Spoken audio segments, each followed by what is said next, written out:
This bitch is a pussy ting. Wonder how you act to my fist, come and meet you in the ring. Kid from Ohio, got a shit flow. You're better off if your parents just put you in the bin. You'll clap. Everything I know about you just makes me wanna put you harder when I come through. But when we're in the ring, it's just me and you. None of your fans can come and save you.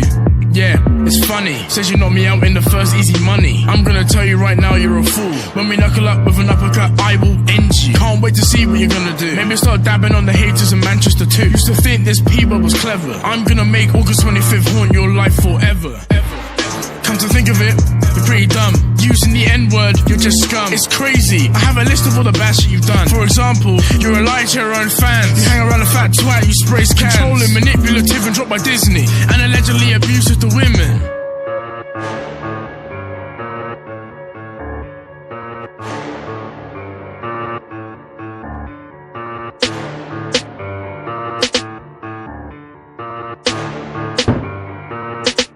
You racist prick, you sheltered bitch. Calling your own fan a terrorist is just sick. I'ma hit you so hard that your stupid ass hairline has a visual glitch. It's everyday, bro. And I'll try to keep the herpes ting on the low. How you gonna tell a kid in a wheelchair to stand up? That's why he deserves an uppercut. Why'd you wear heels with a shoe? All that really tells me that you wish that you grew. Are you really gonna try and diss me? I've had shit some more talent than you. The best thing about you is Team 3, and soon it's gonna be Team U. And your brother seems to like Strange Forest, and he's fucking all the girls you bring through. August 25th, I'ma make you my bitch.